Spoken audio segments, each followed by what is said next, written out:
Ce monde vétuste et sans joie, faille là, coulera demain devant notre foi, faille là.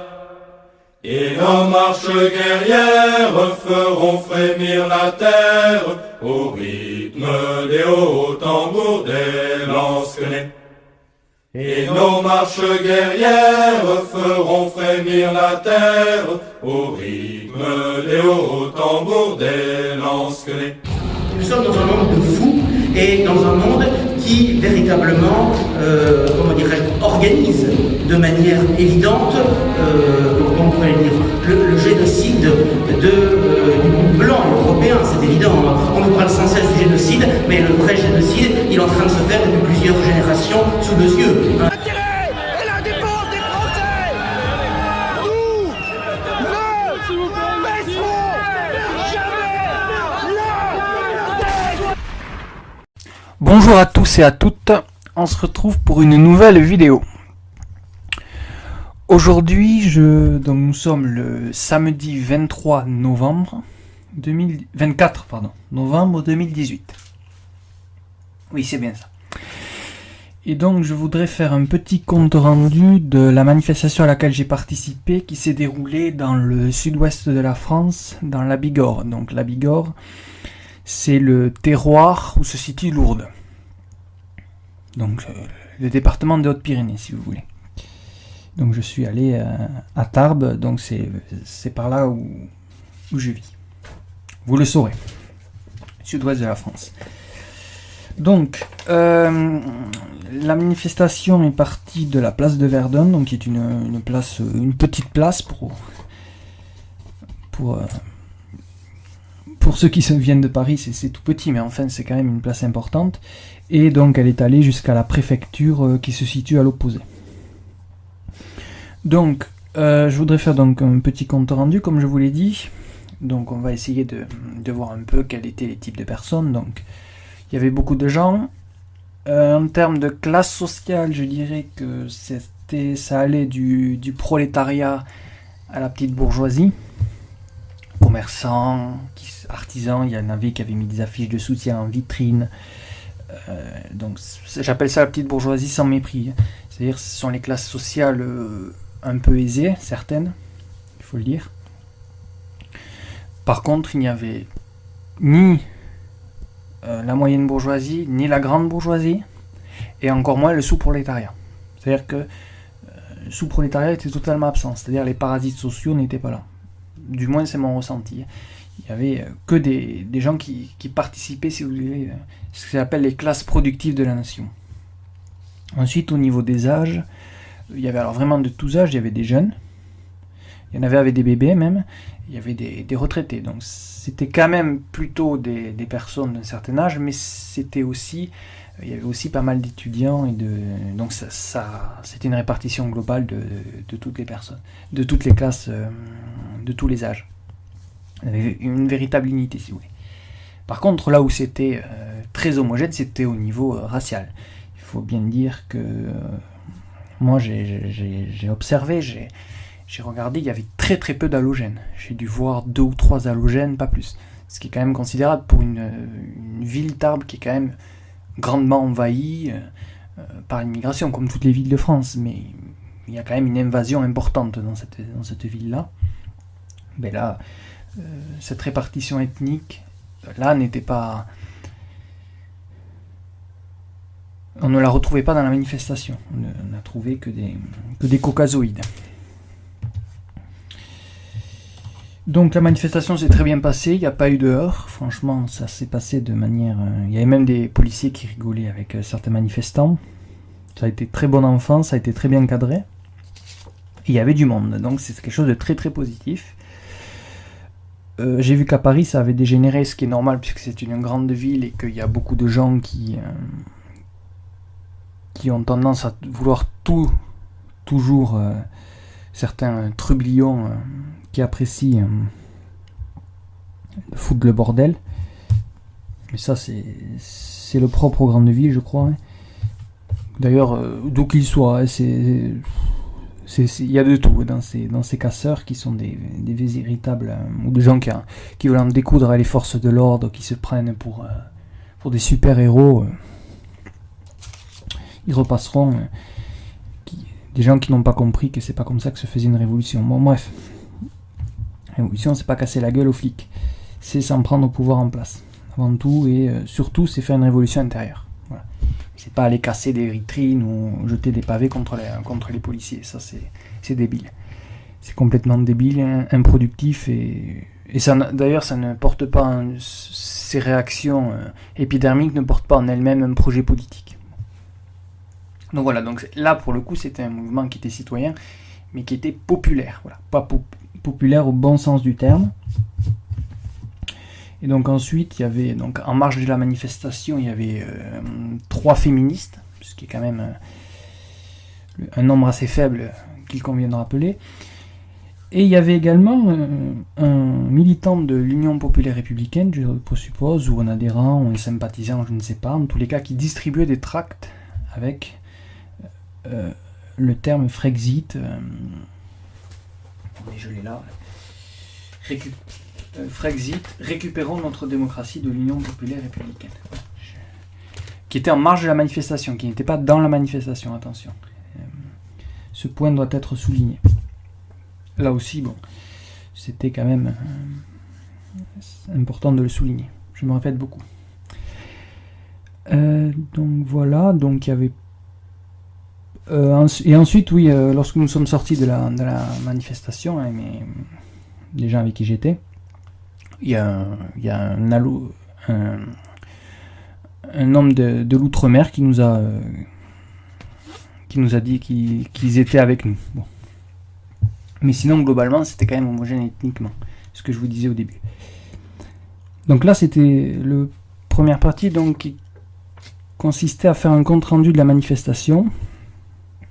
Là, je voudrais aussi aborder que cela doit déboucher sur une prise de conscience politique plus large, puisque les gilets jaunes, de base, c'était l'attaque sur les carburants, mais de manière plus générale, c'était la politique de surtaxation des Français, et au-delà de ça, c'était la politique macroniste. Mais que face à Macron, il faut bien comprendre que Macron n'est pas chef d'État. Je pense que les gens doivent quand même en avoir conscience, pour une raison très simple, c'est qu'il n'est ni chef, c'est-à-dire qu'il ne prend aucune décision, tout est décidé à Bruxelles et par l'Union Européenne et par les grandes banques, il faut le dire. Toutes les coteries qui investissent l'État, leur république, et il n'y a pas d'État en France.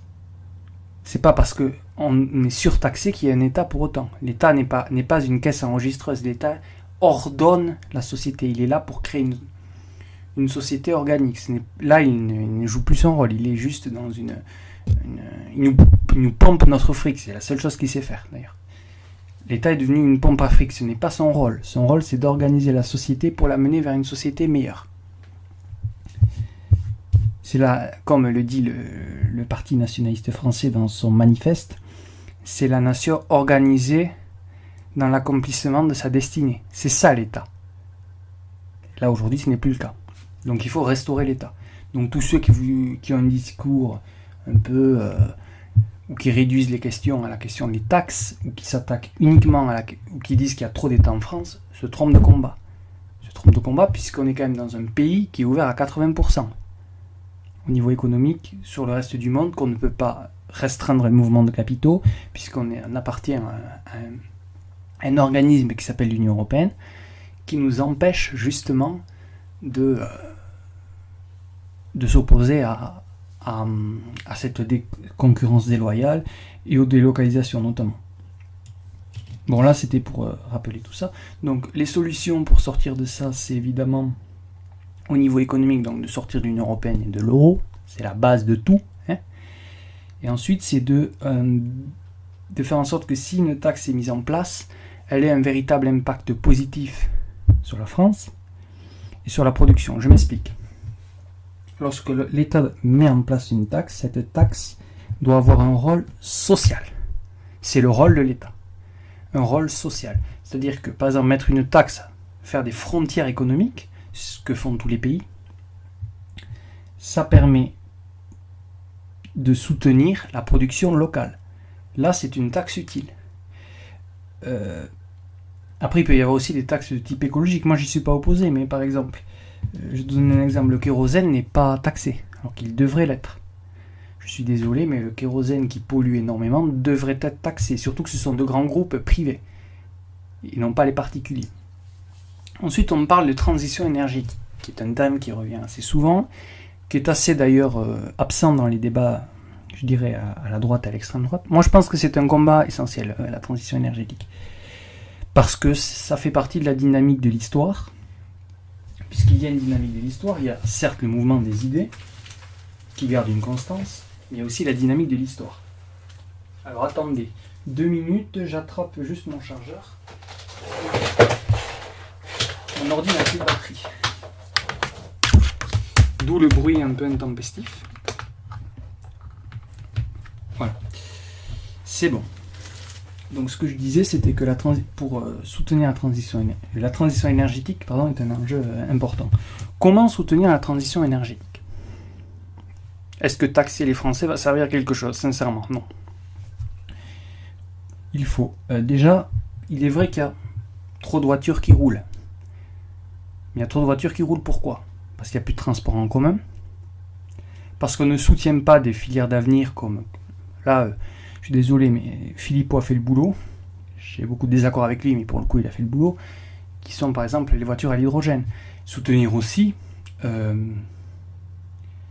là, qui est quelque chose qui se développe, les voitures hybrides, c'est-à-dire des voitures qui fonctionnent à la fois avec l'essence et à la fois avec l'électricité. Pour vous donner un exemple, ça diminue de manière importante la consommation. Pour vous donner un petit exemple, avec une voiture globale, si vous êtes en ville, vous consommez de 5 à 6 litres à peu près. C'est à peu près la moyenne. Moi, je suis à 5 litres à peu près. Et bien, avec ce type de véhicule, vous pouvez consommer seulement 3 litres.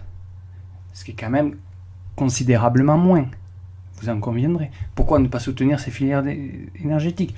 Pourquoi ne pas soutenir sur nos pays d'outre-mer le développement du solaire pour la production d'électricité? Bon, là, c'est pas en rapport avec le gasoil, mais il y a plein de choses qu'on peut faire, et aujourd'hui, ce n'est pas fait parce qu'on est dans une idéologie qui nous impose de lutter contre le réchauffement climatique pour éviter toutes les autres problématiques. Par exemple, les problématiques de pollution, on en parle assez peu. Les problématiques de traitement des cours d'eau, qui sont quand même deux fondamentaux. La concentration dans les villes, la désertification rurale, ça provoque de la pollution. On ne vous en parle jamais de ça. On vous parle des gaz à effet de serre qui polluent et qui provoquent le réchauffement climatique. Mais on ne va jamais défendre une écologie locale, par la production locale. Ça, ce n'est jamais fait. Le développement, par exemple, de l'agroforesterie, plutôt que de l'agriculture intensive, tout ça, c'est occulté. Juste, on dit l'écologie est réduite à lutter contre le réchauffement climatique. C'est un bobard. Et en même temps, d'ailleurs, au passage, il favorise de grands traités de libre-échange avec des pays comme le Canada, les États-Unis. Je crois même qu'il y en a un qui était prévu avec l'Australie, si je ne dis pas de bêtises. Tout ça, ça contribue à la pollution. Donc on se fiche de notre gueule.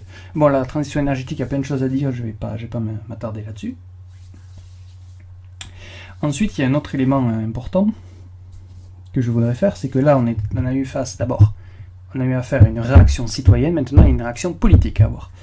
C'est pour ça que j'ai envoyé récemment, je l'ai mis sur mon post VK, vous aurez tout en description de la vidéo, un appel aux parlementaires de l'opposition, qui se prétendent comme ça, à la destitution du chef de l'État. Voilà. C'est permis par leur constitution française, issue de la République. Donc je ne vois pas pourquoi les parlementaires n'enclencheraient pas cette destitution du chef de l'État, qui a par de nombreuses reprises insulté le peuple français, qui a menacé la paix internationale par notamment la déclaration de guerre à la Syrie, ce qui est totalement illégal. Il a également parlé d'Europe de la défense, ce qui est un projet dangereux, qui consiste en fait à créer de grands blocs. Vous savez, c'est cette fameuse théorie des blocs. Alors face à la Russie, face à la Chine, face aux États-Unis, créer une grande construction européenne qui serait une construction guerrière en réalité. C'est ça l'objectif. Et il a aussi osé vouloir partager notre Conseil de sécurité à l'ONU avec l'Allemagne. Donc on est toujours là dans la soumission à Berlin et à Bruxelles, puisque les deux marchent un peu main dans la main, il faut bien le dire. L'Union européenne n'étant que une création allemande au fond, hein. Puisque la BCE, c'est pas un hasard, elle est à Francfort, elle est pas à Marseille, j'ai envie de vous dire, ou à Lyon. Elle est à Francfort, ce n'est pas un hasard tout ça. Donc j'appelle les parlementaires français, donc M. Louis Alliot, M. Gilbert Collard, Mme Marine Le Pen, M. Sébastien Chenu, M. Ludovic Pajot et M. Bruno Bilde du Rassemblement National, Mme Emmanuelle Ménard, qui ne fait partie d'aucun groupe politique, M. José Évrard, député Les Patriotes, M. Nicolas Dupont-Aignan, député de Debout la France de l'Essonne, et M. Jean Lassalle du mouvement Résistons, oui c'est ça, Résistons avec un point d'exclamation, a enclenché cet article pour destituer le chef de l'État. Voilà, ça c'est une solution politique, parce que lorsque je vois les parlementaires s'agiter autour des gilets jaunes, essayer de faire un peu de récupération politique, Madame Le Pen qui appelle à défiler sur les Champs-Élysées ou pas défiler sur le Champ de Mars, tout ça c'est de la com. Je dis Madame Le Pen très bien, mais après vos réactions, c'est pas ces réactions-là, il y a une action politique à faire, vous êtes une parlementaire, vous êtes censé agir. D'ailleurs on a vu M. Louis Alliot, ce qui est hallucinant, dire qu'il ne souhaitait pas la destitution du chef de l'État. Donc on a vraiment des opposants en carton. Donc là, il faut à tout prix enclencher ce processus de destitution du chef de l'État. Donc j'attends que les parlementaires réagissent. Et j'invite d'ailleurs tous les Français qui m'écoutent, quelle que soit leur tendance politique, d'ailleurs, peu importe, à écrire un mail à tous ces députés-là. Je vous fournirai leur mail, certains en ont deux d'ailleurs, en description de la vidéo, afin que vous puissiez exprimer votre volonté de la destitution du chef de l'État. Alors je sais, on me dit oui, c'est un peu ridicule, machin, mais au moins on l'aura fait, au moins vous l'aurez fait, et ça prouvera, s'ils ne réagissent pas, que ce sont des laquais du système, que ce sont comme je disais, des opposants en carton. Voilà. Donc là, je crois que j'ai tout dit sur le sujet. Ma chaîne n'est pas très active parce que je n'ai pas trop trouvé le temps de faire des vidéos, mais bon, ne vous inquiétez pas, ça reviendra. D'ailleurs, j'ai fait quelques vidéos de poésie, comme vous savez que j'apprécie ça. J'en ai fait d'autres que je publierai prochainement sur ma chaîne. Donc je vous remercie de m'avoir écouté. Je vous souhaite une bonne fin de semaine et je vous dis à bientôt. Et comme vous le savez bien, la révolution est comme le vent. La révolution